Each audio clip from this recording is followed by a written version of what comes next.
The wind blew and the sea of blood, whipped into motion, gleamed scarlet against the darkness. In that sea of blood stood several young girls who all shared Ice's face. They were innocent, yet far crueler than any beast, and they were bullying the stuffed rabbits who had wandered into this place.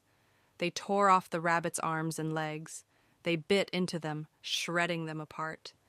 Ignoring the cries of agony that rose again and again from the rabbits, they laughed in delight, scattering the red-stained cotton guts everywhere. "Stop it!" Eyes screamed, sobbing. She reached her small, trembling hands through the gaps in the iron bars, begging them to stop hurting them. But the girls who looked just like her wouldn't listen. They chased the elves that fluttered through the air, hunted the witches' dolls that tried to flee, and toyed with the lion doll as it struggled and roared, laughing with pure childish joy, manipulating the wind, lifting the hems of their dresses as they splashed through the bloody water, their round feet pattering with playful rhythm. "Don't bully them! Don't break them!" Her desperate cries echoed uselessly. The stuffed rabbit was already finished. It had turned horribly red, its body emptied of cotton and reduced to a shredded mess. Ace's vision blurred with tears. The girl's laughter overlapped and grew louder. Unable to bear it any longer, Ice covered her eyes and wept. And then she heard a howl. The wind stopped. The sounds of that cruel game vanished. When Ice hesitantly lowered her hands and lifted her tear-streaked face, the girls were sprawled unconscious across the floor. It was the work of a tattered, stuffed wolf that had been hiding in the sea of blood. The wolf plush stood atop the fallen girls, and as if raising a signal flare, let out a mighty howl.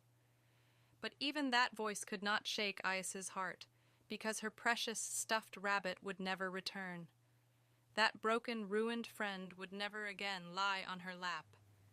Her chest tightened until it hurt, and just as she began to sob again, the stuffed rabbit, which had been sprawled motionless on the ground, suddenly sat up with a jerk. Ice flinched, trembling in shock. Tears still welled in her round eyes as she froze, staring. The stuffed rabbit, staggering on unsteady legs, began to gather the scattered cotton from around the floor. Squish, press, cram. It stuffed the cotton back into its torn body, forcing it in again and again. Eyes turned pale this time for a very different reason. Then, still swaying, the stuffed rabbit slowly turned around. The elf, the witch, the lion, and the wolf plushies all joined it, standing together and staring silently at Ice. Eyes, her tears still not dry, couldn't move. But she felt like the button eyes of the stuffed rabbit were trying to tell her something. Just a little longer. Please, wait a little longer.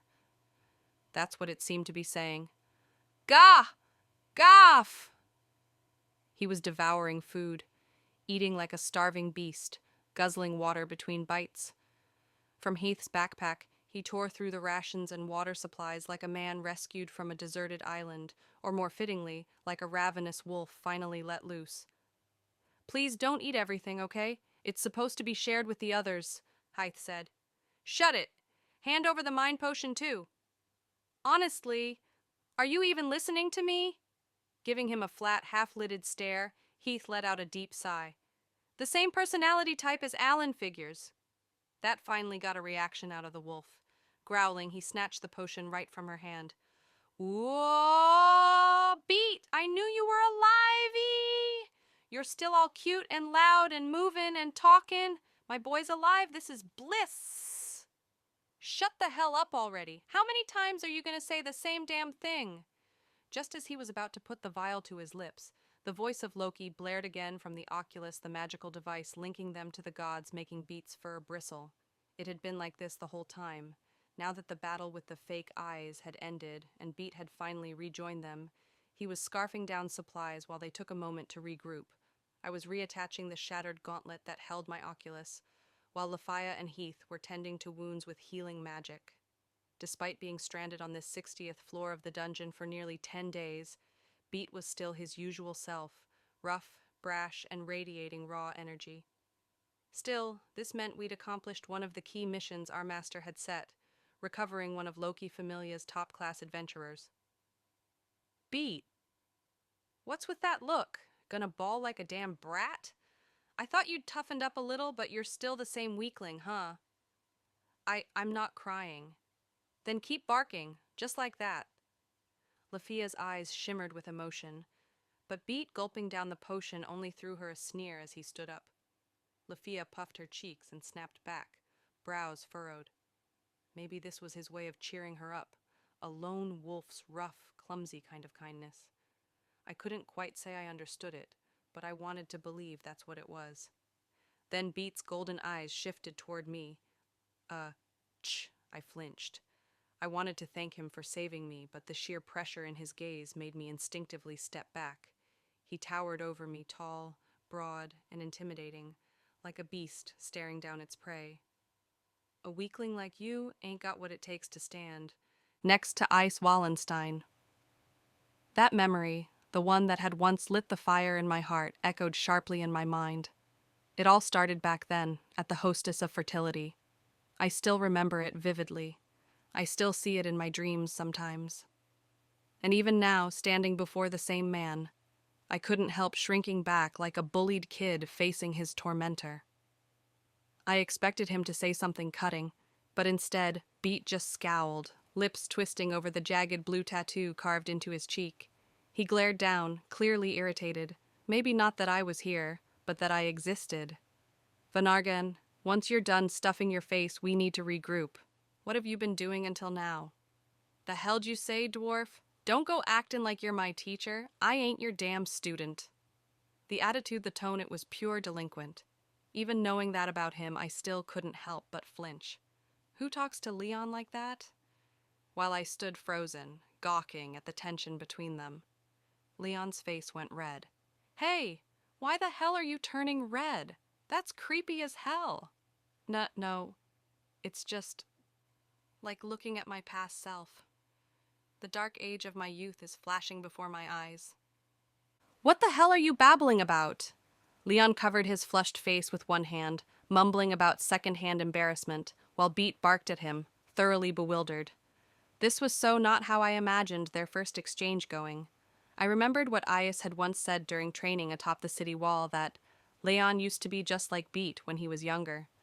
Leon himself had admitted that, up until 15 years ago, he'd been quite the troublemaker. So maybe, for him, seeing Beat now really was like staring into a mirror. Wait, so Professor Leon really was a delinquent back then? Lafia, meanwhile, looked totally lost, like a student who'd just witnessed her teacher acting completely out of character. Apparently, even she hadn't known. Beat, stop fooling around and start talking. We're short on time and we gotta save eyes. I want to hear it too. Loki's voice cut through the bickering. With a sharp ditch, Beat finally relented and spoke. After that fight with the spirit, the floor collapsed. Finn told us to stay low. He said Raoul would definitely bring reinforcements, so we were to wait. Then I heard the racket you bastards were making, so I came. That's all. The short, clipped explanation still left us stunned. He was clearly skipping a lot, but even that much told us plenty. What about Captain Finn and the others? Lafia asked, leaning forward.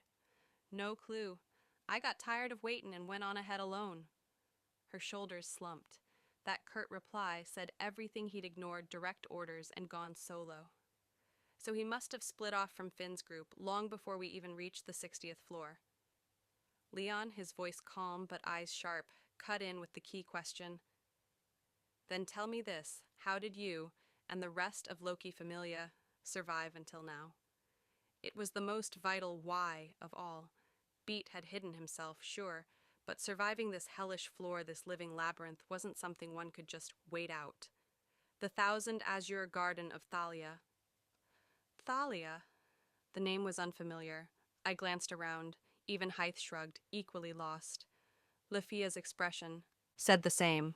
But Leon narrowed his eyes, recognition flickering behind them. Even the gods watching through the oculus fell silent. There's no time. We're moving. Beat cut the conversation short, not out of secrecy, but urgency. His focus was fixed solely on rescuing Ice from this accursed place. Beat, stow up! Before that, we're starting the let's work together and save our sweet eyes party. So you gotta say it, okay? Thank you for coming to save me. Let's all get along. Say it nice and sweet for me. You say it, damn it. Beat's shoulders sagged mid-stride as Loki's voice cackled gleefully from the oculus. Even from here, I could feel his rage spike. Loki was clearly enjoying herself, but I knew what she was doing.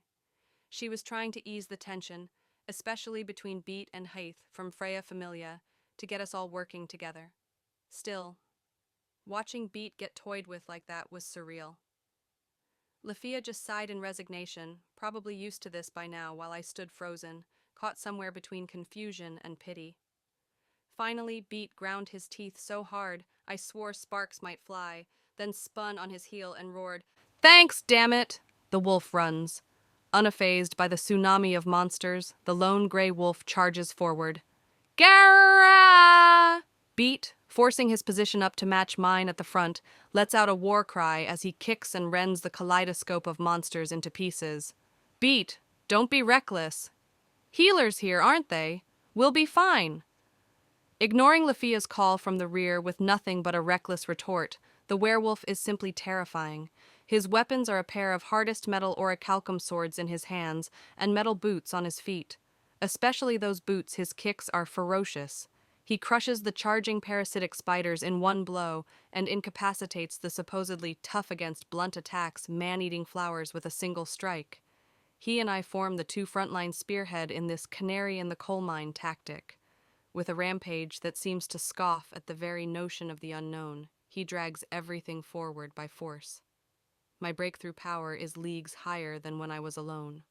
Before, I had been forcing my way forward even while taking serious damage, but if obstacles can be wiped away at a fang swipe like this, sustaining hits without losing footing means you can move so much faster. Riding the momentum of Beat's charge, I accelerate. What looks like a brutal, reckless assault is actually the party's propulsion. Astonishingly, in that speed, he leaves no one unchecked. He slaughters every monster and reduces the burden on the back ranks. A movement honed to eliminate waste, a battle style where speed breeds force, a raw, savage combat style. Unlike me, relying on brute force from the Venati's skill, his ability is backed by real experience and hardened body and mind. Of all times to get the party's advance to speed up, it's frustrating, but amazing. Bell Loki's followers really are something. Yes, now I see why Master ordered us to locate the top-rank Loki Familia. Finding survivors along the way directly bolsters the party's strength. If we can keep finding first-class Loki Familia members and get them to join us, maybe we can do it. Take down the corrupted spirit, reclaim ice. Bell, my glimpse of hope is wiped out as the counterfeit Eyes appears again. Copies of Eyes spawn 7 of them this time, emerging from behind pillars with thin smiles. Our momentum wavers. Not only does my hesitation to attack an eyes-shaped figure return, but the nightmare harem from before crashes back into my mind. As my forward momentum falters, I'll kill them. The wolf bares his fangs. Like Lafia, seeing his comrades toyed with fueled his murderous rage, and with greater acceleration than before, Bet burst out from beside me. Ah ha ha. The fakes extended their hands, releasing torrents of raging wind. I crossed my arms to block the fatal damage, but the impact threw me off balance, sending me crashing to the ground. Beat, however, was already airborne. He evaded the violent gusts and leapt down toward the false eyes figures from above. But they were users of wind themselves. Crushing a beast mid-air before its fangs could reach them would be effortless. Just as they unleashed their whirlwind, Beat thrust his metal boots forward. The terrifying wind was absorbed into the boots, which had gemstones embedded in them. He took in their magic. Like A's when she cloaked herself in an enchanted wind, Beat turned the very gale to his advantage, and with the fakes frozen in shock, die! A roundhouse kick of pure wind. He twisted his waist wide, and the storming vortex of that blow shredded all 7 fakes into ribbons. Amid the scattering gray dust, his ashen fur rippled violently. Van Argand, the title bestowed upon Beat. And from his ferocious fighting style, I finally understood the origin of that name. Those long, powerful legs of his were the very fangs of a wolf. He had just wiped out Ice's formidable duplicates with a single strike. "What are you doing rolling around down there?" The wolf's twin eyes turned on me, his gaze filled with utter disdain for my pathetic form. "Even after reaching level 5, you're still a damn weakling." Spitting the words out, Beat charged off again, diving straight into a fresh horde of monsters, tearing through them alone. I was left behind, awash in shame. "Don't worry about it. Lafia." Among the rear guard that quickly caught up, Lafia grasped my hand and pulled me back to my feet. The elf refused to let me drown in my swamp of inferiority, forcing me to run beside her as she continued speaking. "I think he already acknowledges you, Belle. Ever since the war game, maybe even more so because you keep getting stronger, he feels competitive toward you." She offered that comforting thought, trying to guess what lay in the heart of her senior. I couldn't help but stare at Lafia's profile. "What is it?" "Just next to Beat, you seem really kind." "What's that supposed to mean?" "So sorry." Apparently, I have a real talent for making Lafia angry. My words slipped out and I hurriedly apologized. She glared daggers at me until Loki's voice cut in. "Stay, stay, Lafia. I get it, but stay." And the situation settled down. Closing her eyes for a moment, Lafia exhaled everything in a long sigh. "I've actually been learning combat techniques from Beat recently. I think I'm starting to understand." Him. That was news to me, but it somehow made perfect sense. Lafia's close-quarters combat skills had been forged through countless mock battles with Beat. Not just her short sword work, even her kicks showed his unmistakable influence once you knew to look for it. "That man's an absolute meritocrat," she explained. "He doesn't tolerate weakness, not in himself and not in others. That's why, in his own way, he's someone you can trust." Listening to her, I turned my eyes forward. Far ahead of us, Beat's back looked impossibly distant. It was hard to believe he acknowledged me even a little. The space between us on the battlefield felt like the measure of the distance separating our strength. I wanted to prove myself after being humiliated back at the Hostess of Fertility. I'd be lying if I said that thought had never crossed my mind. But when it came to chasing my ideal to chasing her, that kind of detour felt meaningless. I wasn't strong enough to look away from the flower too far above my reach. Back then, even without realizing it, I must have believed that turning my frustration into drive was the right path. And now that I've grown a little stronger, now that I've started to grasp what true first-class strength really means, and what lies behind it, what do I feel toward Beat Loga? Honestly, I still don't know what kind of face I'm supposed to make around him. That part hadn't changed, but I did know I wanted to understand. His strength, his words, his reason for fighting. Just for now, we'd fight side by side until we rescued Ice and Finn and everyone else. With that thought, I pushed off the ground harder, breaking away from Lafia's faint smile and sprinting after the gray wolf before he could run too far ahead. "I'm right behind you." "Huh. Try to keep up." Beat immediately increased his speed, as if daring me to fall behind. I refused. I charged after him, clashing with monsters as we advanced. I still took hits, still nearly died only to recover and rise again, little by little, stopping myself from dragging everyone down. Together with Lafia and the others, we pressed forward into the depths. "Ah, the scent of youth," said the goddess Idun, borrowing her own words, as Baldur smiled softly with his eyes still closed.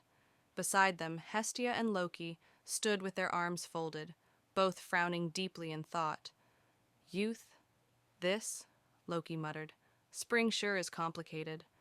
That sentiment was practically written across both their faces.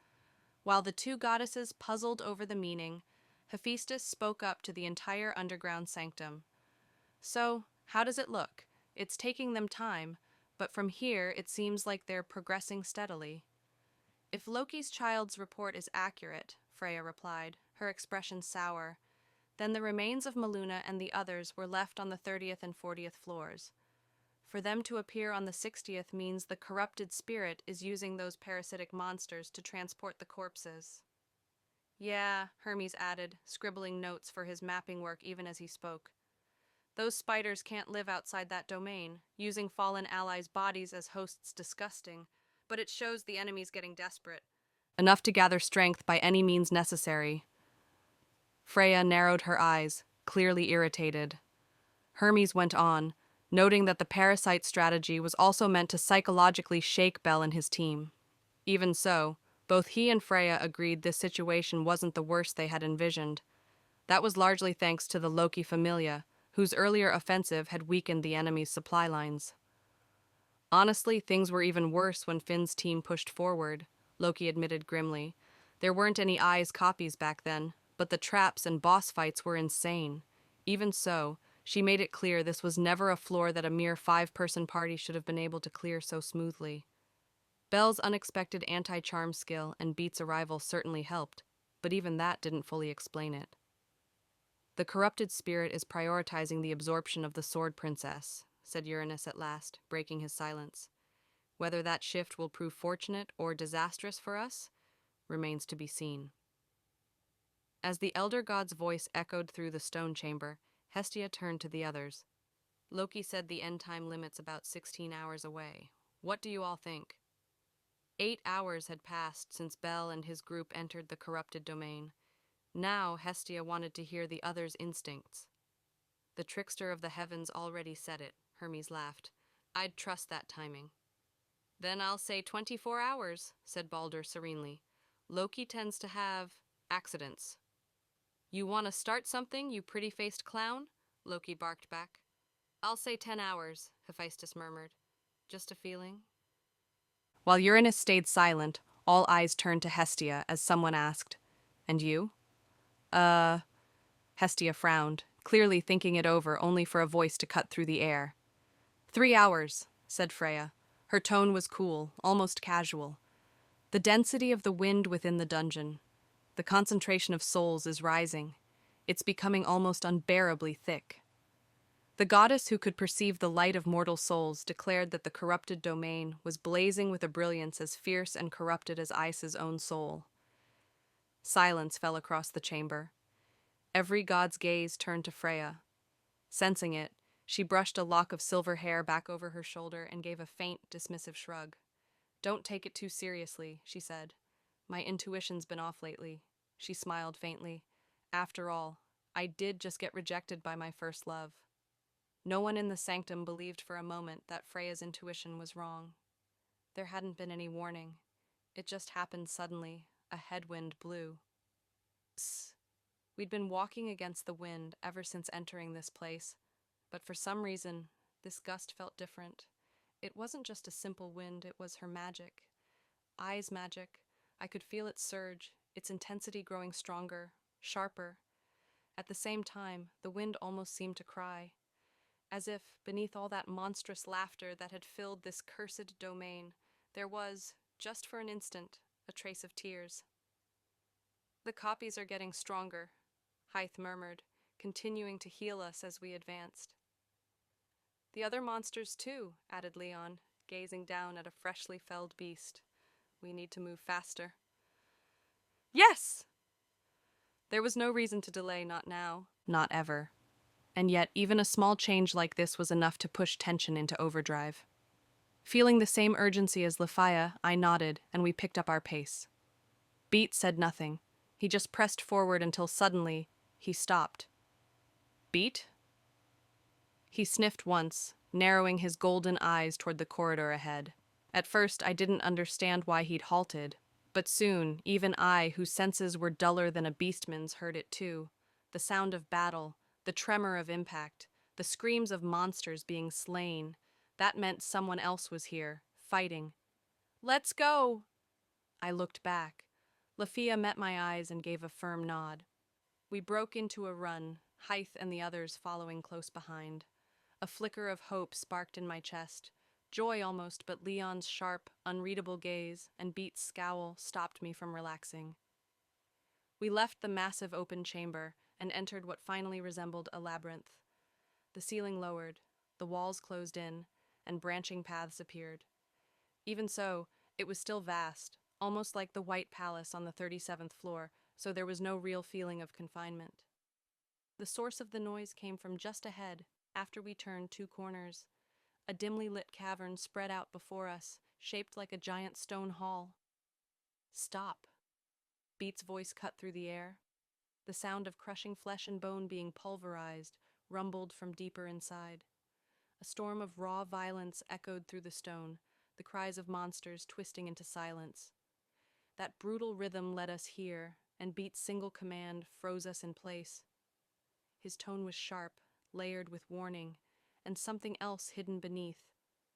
Then we all saw it. The wrongness in that back. Even though the monsters were already dead, the figure kept hitting them, again and again, breaking what was already broken. Someone stood alone in the middle of the cavern. Lafia tried to speak, but the words died in her throat. Her lips trembled, and only a dry whistle escaped. That shadow had 2 legs, 2 arms. Her hands were bare, so were her feet. A long pareo was wrapped around her waist, leaving most of her body exposed.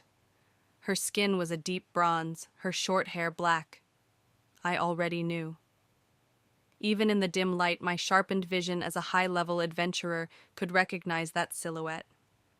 The posture, the build, the way she stood, it was unmistakably that of an Amazon warrior. But something wrong clung to her. Things that no Amazon should have: tubes and shapes like petals protruding from her body. The sight struck me with a sickening déjà vu so intense it nearly shattered my mind. I'd felt it before, back when we first entered this hellish domain and saw the dead, their dignity desecrated and their forms twisted into mockeries. It was all wrong. Everything was wrong. Click. That sound, my own teeth chattering from the tremor that ran through me. My heart thundered so violently it might burst. Every instinct screamed in alarm, while reason desperately tried to reject what I was seeing. Because I knew that adventurer, that twisted figure. Tiona. Lafia's face had gone even paler than mine, her voice trembling to a whisper, barely holding shape. The woman turned toward us slowly. Ugh. Her clothes, her pareo. Everything was soaked in blood, stained a vivid, dripping red. Her fists, stripped of skin from how many monsters she had beaten to death, exposed raw flesh and bone. On her bare abdomen, where her navel showed, a grotesque flower bloomed. Her right arm had swollen into a lump of pulsing flesh, the skin warped and glossy, studded from elbow to wrist with misshapen claw-like growths. And from her back sprouted brown tubes like veins or tendrils, violating the divine blessing carved there by the gods. You... Finally, her face. Covering her eyes bloomed 2 enormous, hideous flowers in full bloom. I nearly fell to my knees. Lafia's eyes filled with tears. Before us, the woman once known as Tiona, now parasitized by a monster, kept calling Ice's name. Tiona. Loki murmured the name. No one else could bring themselves to speak. Only she, the one who had once led that girl, let the name of her former familia member slip from her lips. There was no anger in her face, no grief, no regret, no humiliation, no hatred or rage. Only a vast, barren calm, like a desert stripped of all feeling. Loki had known from the very beginning. The moment she learned of parasite-type monsters, she'd already understood that this possibility existed, one so cruel, it could make the world itself feel unbearable. Whether they're alive, dead, or suffering in something worse than death, we can't tell. There's one signal like that. Those were Loki's own words before the rescue mission began. She had long since accepted that the worst might already have happened. She could guess who it might be, but she hadn't dared to seek confirmation. Hephaestus lowered her uncovered eye. Balder silently stood beside Loki. Freya and Hermes both kept their eyes fixed on the crystal sphere, and Uranus closed his own. One of the 4 torches lighting the underground altar crackled, scattering sparks. Hestia watched the brief flare, then turned her gaze back to Loki's profile and spoke softly. So, in Loki's first expedition, one of her children was defeated by the corrupted spirit, captured, and made into a host for a monster, is that right? Yes. Among those we confirmed, the great Severer, the Amazon, was the most gravely injured. Her survival was all but impossible. It was Uranus who answered in Loki's stead. He added that leaving her body as it was would have meant death, and that the lingering trace of divine blessing sustaining her now was the cruelest irony imaginable. There's no time. We should ignore the great Severer and press on toward the heart of the domain. Impossible.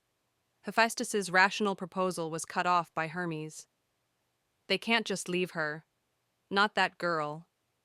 He gave a faint, melancholy smile that looked both jaded and sorrowful. He wasn't warning of the tactical risk of leaving an enemy behind, nor of danger to the coming reinforcements. He was stating a simple truth. If Belle and the others turned their backs on that girl now, their path forward their very future would be lost. Heroes who look away from hardship, who run from their trials, can save neither the world nor Aias. Everyone there understood that, the goddess who loved.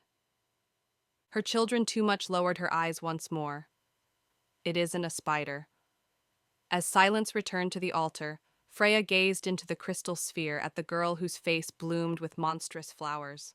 Her silver eyes narrowed, cold disgust glinting in their depths. This parasite, it's not the same as the others. Tiona, Lefia's voice sounded distant. A low, droning hum pierced my eardrums. We had to keep moving, had to hurry forward, find the others, and smile together when we rescued Ais. That was what we should be doing, but the sight before us was nothing short of merciless. Tiona! Tears spilled from Lefia's eyes as she cried out. She tried to rush forward to the woman who wavered unsteadily before us, but Professor Leon caught her by the arm without a word. Let me go! Let me go, Professor Leon! Please! Her former teacher only frowned, his expression twisted faintly by sorrow as Lefia thrashed like a child throwing a fit. Heath was already staring at Tiona with the wary eyes of someone facing an enemy. As for me, I was barely holding on. If not for Lefia's outburst keeping me grounded, I might have dropped my knife or collapsed altogether. And Beat, hey! He stepped forward quietly. Hey! At the rough call, Tiona reacted. Her dark skin, deformed with vein-like roots beneath it, creaked as she moved. The dazzling light in her eyes was gone, and the sun-like smile she once carried was hidden behind those monstrous flowers blooming over her face. The rasping voice came, and in the next instant, like a beast, Tiona lunged. Answer me, you stupid Amazon! Beat leapt to meet her, their collision ringing out with a thunderous crash. Lefia's shoulders jerked as she gasped, and my eyes were locked in place, unable to look away. Sue! Wake the hell up, you idiot! I'm not Eyes! Beat had already accepted it. He'd taken in the tragedy before him, crushed it down inside, and switched his mind into the mode of an adventurer, one who kills the unknown without hesitation. It was a cruel but necessary weapon, the mental armor required to survive in this merciless dungeon. The first strike shattered his elbow guard like glass. Tossing aside the fragments, Beat faced Tiona as a foe, a lone beast ready to slay another. A sharp kick struck her leg. Tiona flipped backward through the air, her body turning upside down, and swung her grotesquely mutated right arm like a hammer. Even deflecting with one arm, Beat was cut, forced back by the impact. Then, as Tiona hung in midair, her back convulsed. The brown, pulsing tubes that desecrated her divine blessing lashed out, shooting forward like tentacles. Seeing that attack so inhuman, so wrong, drained the strength from my body. But Beat was strong. Without breaking his fiery glare, he drew both of his orichalcum blades and sliced through every single tendril in an instant. Ah! It was the first time since we'd found her that Tiona had screamed a voice torn between agony and despair. She landed hard, gouging the earth beneath her feet, arched backward in pain, then bent forward again, vomiting dark red blood that splattered across the stone floor. Roots that bulged under her dark skin throbbed as if violating her. Then the tubes that Beat had supposedly cut all at once regained their original length, as though they were sucking nutrients out of Tiona's body. Beat clenched his sharp canines, deepening the furrow between his brows. Lefia's face was scrunched with tears. Tiona, still being toyed with by monsters, suddenly split open along the brow as if an old wound had reopened. Blood began to run down. The flowers that covered her face caught it and gleamed wetly. Finally, a tube slithered up her nape and poked out from behind her ear, a writhing tube with an eyeball embedded in it. I'd never wanted to slaughter monsters so badly in my life. Loki, if we kill that monster, what happens? Beat guessed that the parasite's core lay in the tubes on Tiona's back, and snarled that at Tiona as he leapt toward her. Tiona would die too. The parasitic monster drags its host down with it, taking the bestowed boon Falna along. That's how it is. The clinical pronouncement from the occluded eye of the oculus flashed through.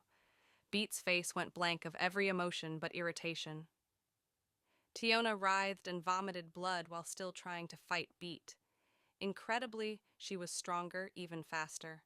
Just like with those parasitic spiders we'd first met, the parasite seemed to add its own power onto the host adventurer's stats. You just throw big wild swings. Your way of fighting is. But Beat, who relied on technique and tactics, narrowly dodged those brute force strikes and kept chipping away at the monster parts.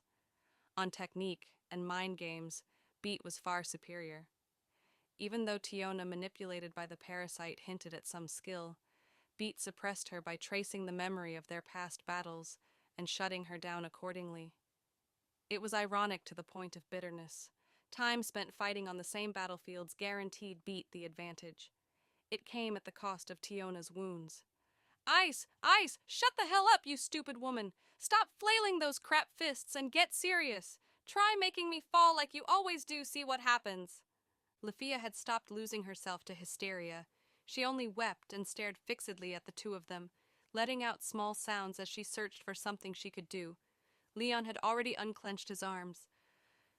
Heath, I told you, Belle. Once it's like that, there's nothing I can do. Heath's words were merciless. In the face of such a tragic fight between members of the Loki Familia, I looked around at the party like a lost child.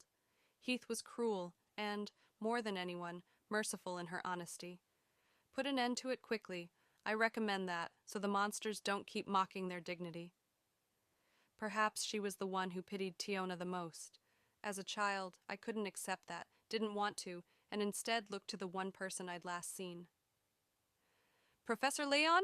The knight lauded as a modern hero. The strongest of us all, I and Lefia clung to him with pleading eyes. Leon didn't offer comforting platitudes. If it's me and Vannergund, we could bury her in 10 seconds. That was a sudden death sentence. Cold. Simply a statement of fact.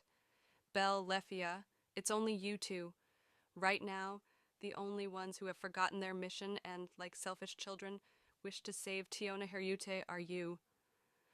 Unflinching before reality, bound by an iron reason that never strays from what must be done.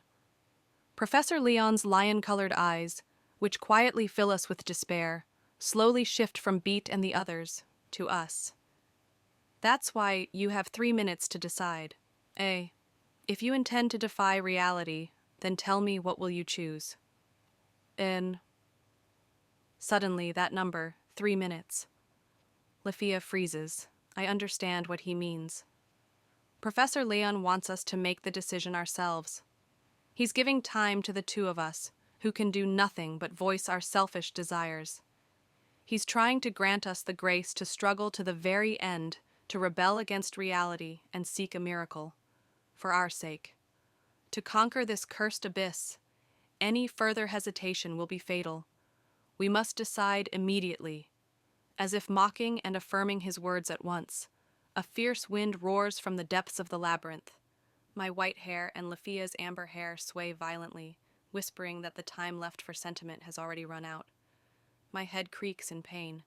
The back of my eyes sting. In my mind, 2 scales appear. On the right, Tiona. On the left, Ais. Or perhaps, both weights will be lost. Or maybe an unbearably short and yet endlessly long, 3 minutes of conflict and decision. Even so, drenched in sweat, we had to keep thinking desperately, relentlessly. The cold wind that slips between our legs devours the flow of time, still laughing softly as it passes. 20th floor monster outbreak. Sector E, the vertical shaft is unstable. They're reporting temporary withdrawal. Monsters are closing in on the relay point at the 18th floor. The man eating flowers won't stop. Guild headquarters operations room. The clerk's frantic shouts flew about like cries of the damned. Lilaruka held her breath as she processed the chaos, the weight of the entire rescue operation pressing on her shoulders. Misha's tearful report marked the beginning of the operation's collapse.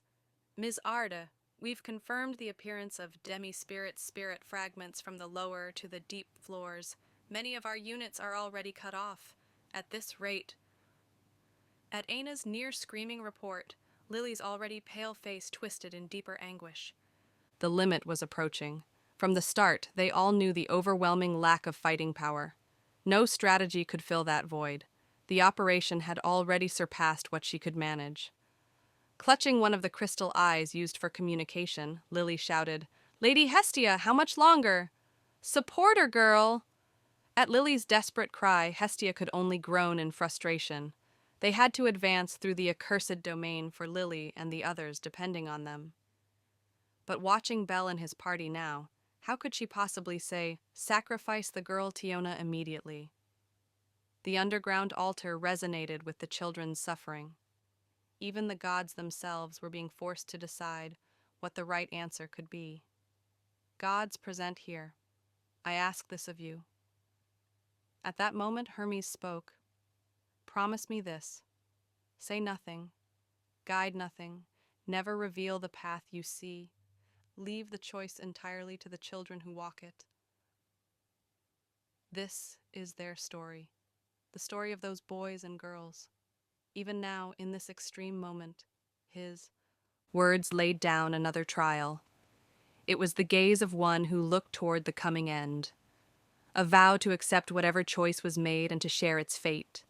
A divine declaration. To honor the children's story and to forbid omniscient interference. At the god's quiet command, eyes fixed on one young boy, not a single deity, including Loki, raised an objection. 30 seconds.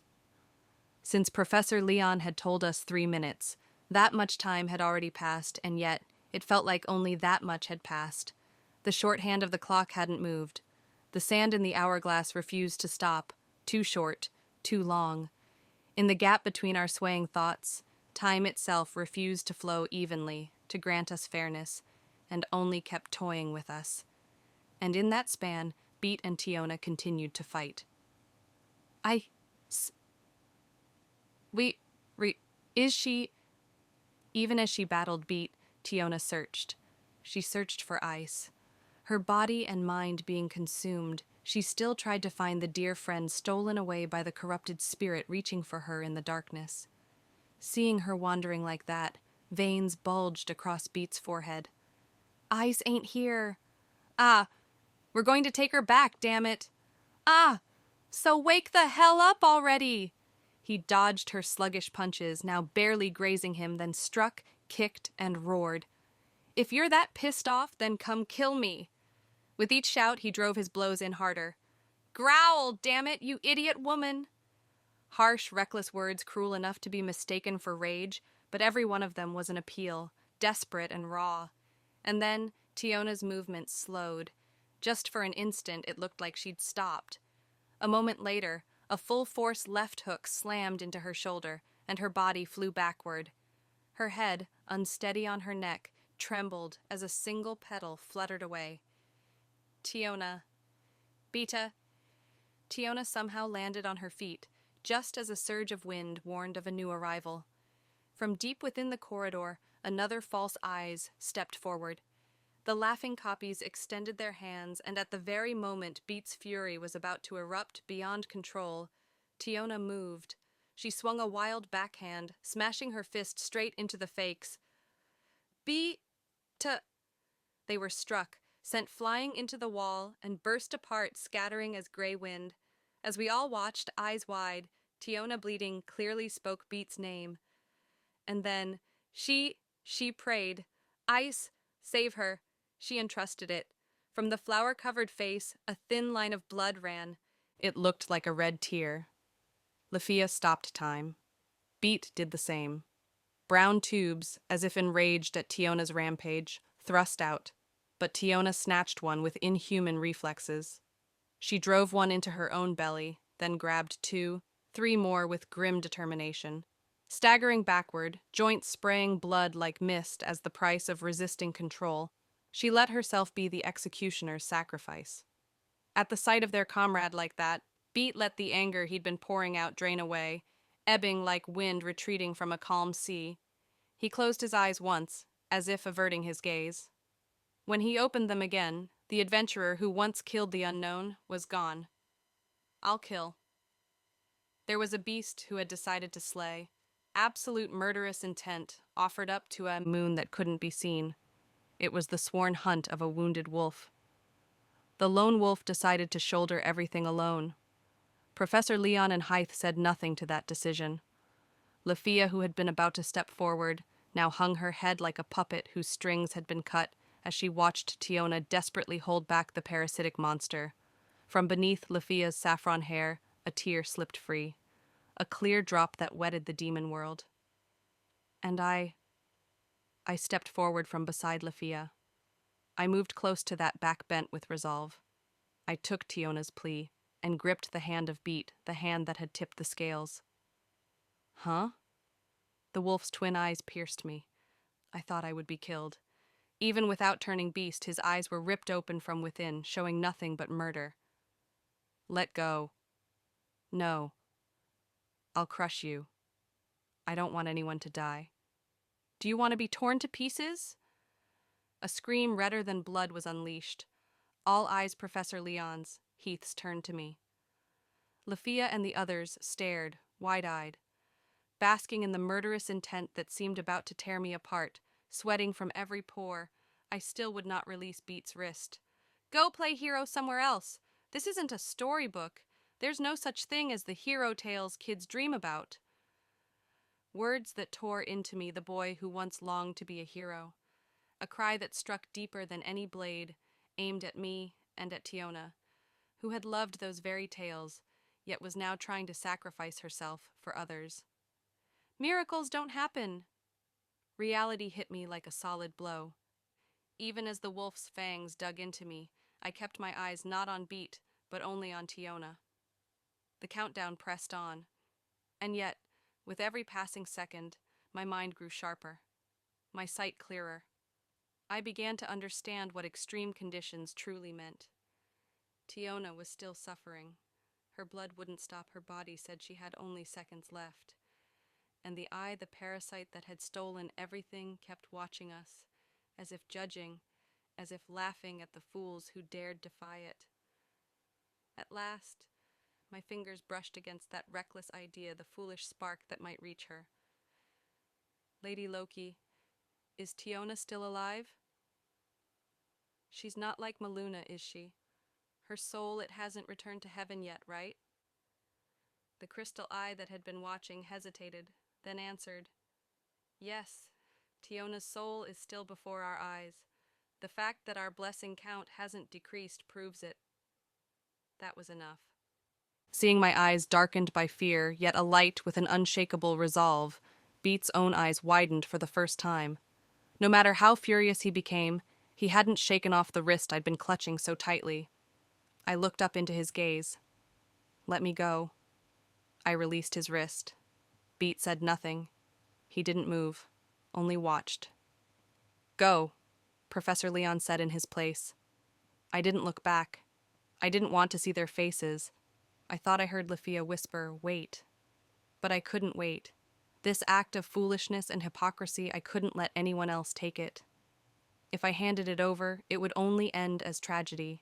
So I would become the comedy Tiona loved Argonaut. Gods, please tell me. If it's something we can answer. Step by step, I drew closer to Tiona. Immediately, Hermes' voice came ready to provide materials, if not answers. That monster, it's cunning, isn't it?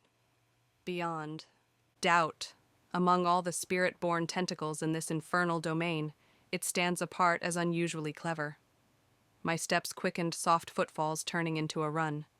Then came the second voice, Balder's. That monster? It's different, isn't it?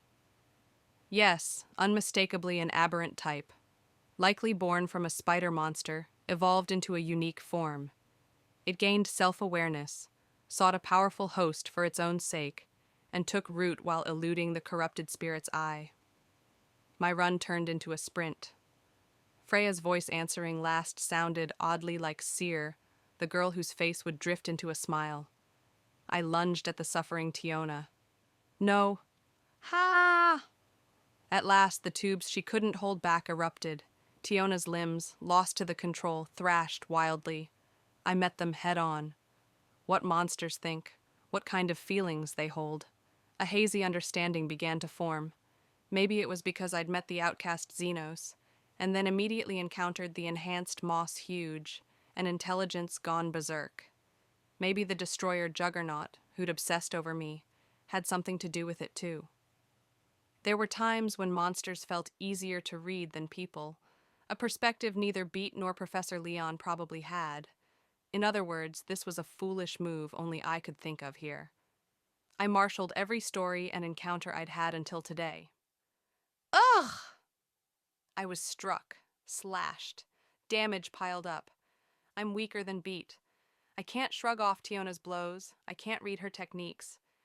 The eye lurking in the shadows of my ears twisted in amusement. Now I could see it clearly. And on top of that, the eye was having trouble with Tiona. She'd been cutting down not just fake A's, but other monsters too, defying the parasitic monster's commands. What must the parasite think of a first-class adventurer who refuses to obey, who's been officially labeled cunning by the gods? What should I use? Argonaut? Argonaut. It was simple. To be honest with what I feel. Bell. And yet it's difficult. To be honest means wanting things that are precious too far away for fingertips to reach. You must pay something to grasp them, and often paying that price still fails. So if you decide honestly that you want both, without sacrificing either, then you have to use everything you have. Not as a sacrifice, but by pouring out your whole self, and maybe, loved by fate beyond that, only then may it be allowed. That, surely, is what people call a miracle. If I wouldn't let go of the sun's smile and that golden longing, then first, I have to spend everything. So, I'm sorry, Tiona, I roared. In exchange for having my shoulder cleaved open by Tiona's monstrous right hand, I slammed point-blank firebolts, flame and thunder firebolts into her. 6 shots in rapid succession.